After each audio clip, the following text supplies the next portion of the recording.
विमलेंदु के घर स्वर्ग उतर आया था। पिता भोलानाथ यादव अपनी टूटी कुर्सी पर इंद्र के समान बैठे थे। बेटा जगत जीत कर जो लौटा था, दिन रात बधाई देने वालों का तांता लगा हुआ था।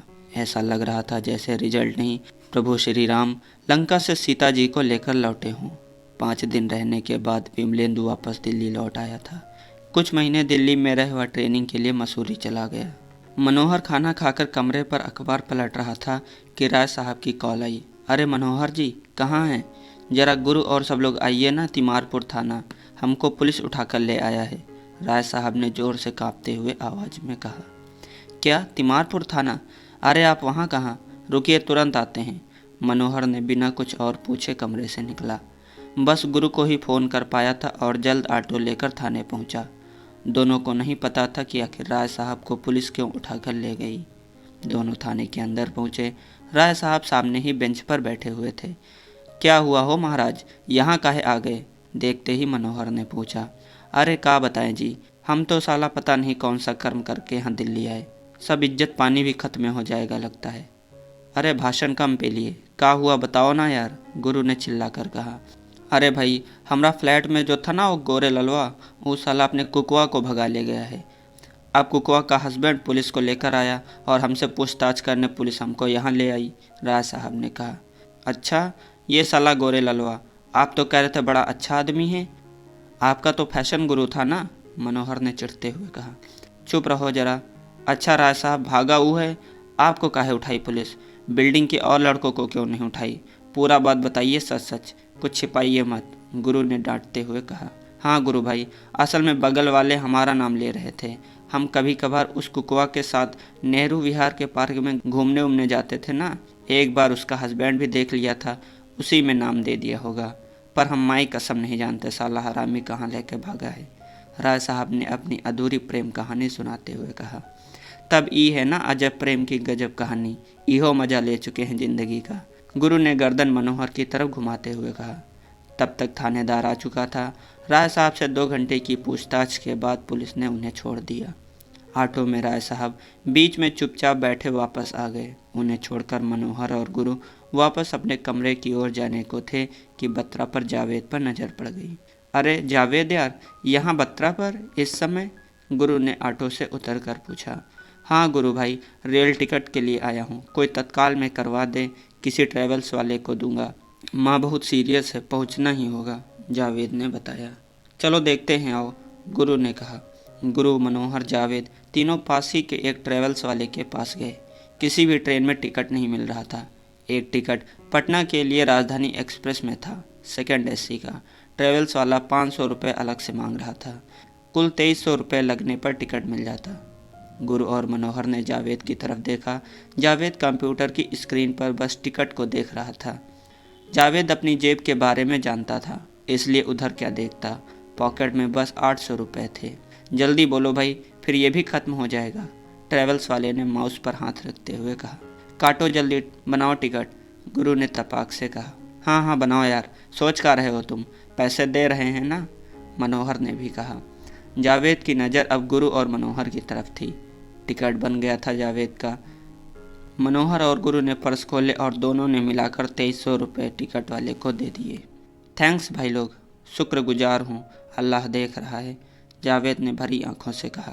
अरे जाओ जल्दी, पहले ट्रेन पकड़ो, सेम डे का टिकट मिला है, टाइम कम है, निकलो दोस्त, गुरु ने कहा। हाँ टाइम कम है, मनोहर ने भी कहा। जावेद तुरंत वहाँ से कमरे पर गया, बैग उठाया और स्टेशन निकल गया। जावेद दूसरे दिन सुबह के 11 बजे अपने गांव महादेवपुर के बस स्टॉप पर उतर चुका था। अपनी गली में ज्यों ही घुसा, दरवाजे पर भीड़ लगी हुई थी। यह देख उसके हाथ से बैग छूट गया और वह बेतहाशा दौड़ा। भीड़ को चीरते हुए सीधे सामने पड़ी माँ से लिपटकर एक बार चीखा और फिर चुप हो गया। जावेद को आता देख और भी लोग जमा हो गए थे। सुबह 9 बजे ही माँ दुनिया छोड़ चुकी थी। गुरु और मनोहर ने सही कहा था, टाइम कम है। आखिर जावेद टाइम पर नहीं पहुंच पाया। माँ से लिपटकर एकटक बस माँ को देखे जा रहा था। अम्मी पूछो ना मुझसे मेरे नतीजे आए कि नहीं, अम्मी पूछो ना कब आसमान जीतूंगा मैं, अम्मी उठ, अम्मी उठो, उठो ना अम्मी। यह बोल वह बेसुध गिर पड़ा। इलियास मियाँ ने उसे पकड़कर उठाया और पानी पिलाया। जावेद ने इलियास मियाँ की तरफ देखते हुए कहा, चचा जान, आप 2 बीघे तो कभी नहीं बेचूंगा। चुप हो जा बेटे, अल्लाह ठीक करेगा सब, तू संभाल खुद को, इलियास मियाँ ने कहा। कुछ देर बाद सब जनाजे को सुपुर्दे खाक करने चले गए। अपनी ही बची ज़मीन में लाया था माँ को। माँ को मिट्टी देते वक्त उसकी आंखों में पानी का एक भी कतरा नहीं था। आदमी अंदर ही अंदर कैसे सूख जाता है, जावेद की आंखों को देख यह पता चल जाता। जावेद जरा भी नहीं रो रहा था। आखिर किसके लिए रोता? कौन था उसके आंसू पोंछने वाला? अब जो थी वह तो चली गई, अब कहाँ लिपटता? माँ पर मिट्टी डाल और खुद को पत्थर कर जावेद घर वापस लौट ही रहा था कि उसका मोबाइल बजा। बिहार लोक सेवा आयोग का अंतिम परिणाम आ गया था। माँ शायद यह खबर अपने सामने सुनना चाहती थी, इसलिए अभी घर भी नहीं पहुंचा था जावेद हाकिम बन गया था। खबर गांव में फैल गई। जावेद वापस माँ की कब्र पर गया और कब्र से लिपट गया और दहाड़ मारकर रोया। पीछे से मौलवी चाचा ने पीठ पर हाथ धरा और कहा, जावेद, तेरी अम्मी तेरे लिए अब्बा से खूब लड़ती थी। देख, आज तेरे लिए अल्लाह से लड़ने चली गई। अल्लाह के पास जाकर तेरे नतीजे भिजवा दिए। तेरे लिए कहाँ जाकर खुशियाँ भेजी उसने। मत रो, वरना उसका दिल दुखेगा। तेरे लिए फरिश्ता थी वो। जावेद सोच रहा था, हाँ सच में फरिश्ता थी। बस काश फिर वो वापस आ जाती। पर फरिश्ते कहाँ लौट कर आते हैं। गुरु और मनोहर को जावेद के बारे में पता लग गया था। दुख भी था और उसके सिलेक्ट हो जाने की खुशी भी। एक बार फिर से पीटी का फॉर्म आ गया था। इस बार गुरु ने फॉर्म नहीं डाला। उसके पास अब एकमात्र अंतिम अटेम्प्ट बचा था। उसने 1 साल रुक जाना ही ठीक समझा। संतोष तो जैसे तैयार ही बैठा था। इस बार उसने कोई कसर नहीं छोड़ी थी। हफ्ते 2 हफ्ते में विदिशा से बात करने के अलावा वह निकल भी नहीं रहा था पढ़ाई छोड़कर। इस बार घर वालों का भी पूरा विश्वास बना हुआ था उस पर। माँ कमला देवी ने संतोष के कलेक्टर बन जाने पर 4 धाम यात्रा की मनौती मांगी थी। संतोष के साथ मनोहर ने फॉर्म डाला था। मनोहर बस फॉर्म डालकर एक सिविल अभ्यर्थी के नैतिक दायित्वों का निर्वहन कर देता था। आज तक कभी अपना रिजल्ट ना देखा और ना कभी उसे धोखा हुआ। हर बार वही हुआ जो उसने सोचा था, फेल फेल फेल। पीटी की परीक्षा हो गई। संतोष संतुष्ट था। बिना वक्त गंवाए मेंस की तैयारी में जुट गया। अपने लिखे उत्तर दिखाने के लिए वह रात को भी श्यामल सर के घर पहुंच जाता था। शुक्रवार की शाम थी। बत्रापल हलचल मची हुई थी। इस बार इतिहास से परीक्षा देने वालों की दुर्गति हो गई थी। सबसे ज़्यादा परिणाम लोक प्रशासन से आए थे। संतोष कमरे पर था। किसी ने रिजल्ट आने की जानकारी दी। उठकर रिजल्ट देखने बगल वाले साइबर कैफ़े में गया। पहली बार में उसकी हिम्मत नहीं हुई, पर उसे पता था कि परीक्षा ठीक हुई है उसकी। हिम्मत करके अपना रोल नंबर डाला। वहीं बैठ गया संतोष। स्क्रीन पर नॉट क्वालिफाइड लिखा आ गया। अब संतोष में ताकत नहीं बची थी कि उठकर कमरे तक आए।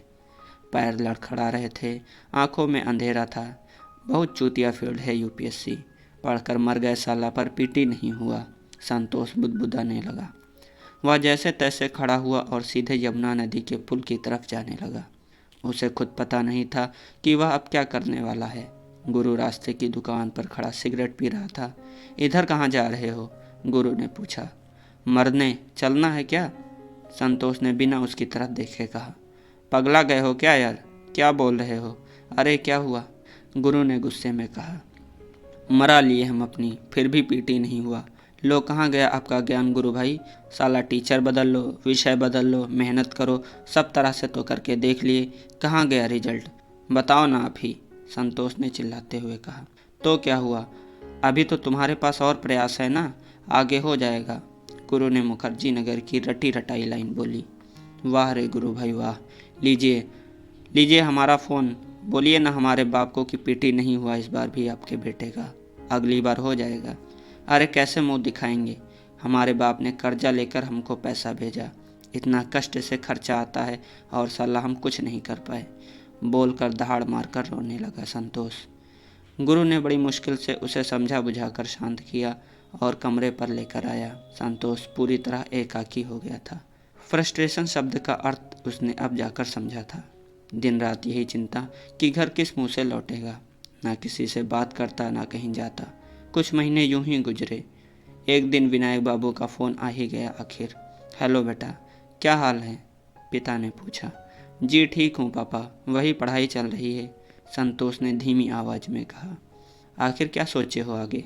पिता ने अगला सवाल किया। मतलब? जी क्या बस फिर देंगे?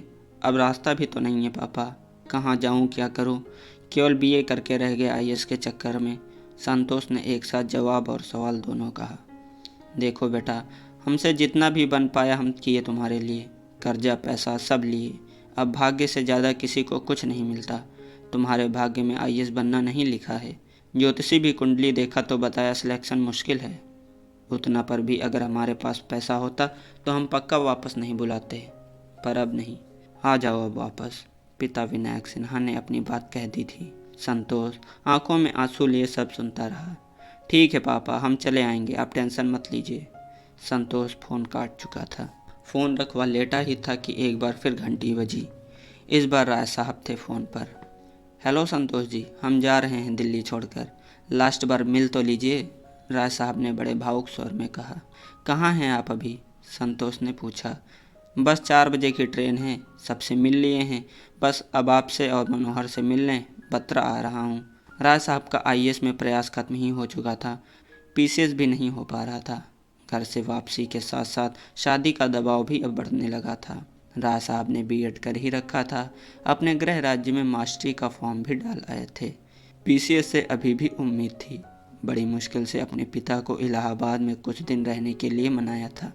राय साहब का अब दिल्ली का अध्याय समाप्त हो रहा था। अलविदा बुढ़ो, मनोहर आते ही राय साहब के गले लग कहा। हाँ मालिक, अब हम तो बुढ़ा गए हैं, हमसे नहीं हुआ ई साला आईएएस, अब इजाज़त मांग लिए हैं दिल्ली से, राय साहब ने कहा। राय साहब बहुत याद आइएगा आप यार, संतोष ने कहा। यह बहुत भावुक क्षण था। मुखर्जी नगर आए लड़कों का बिना अपने सपने लिए बस अपने लाए सामान के साथ बेरंग लौटना सबसे ज़्यादा मुश्किल समय होता है।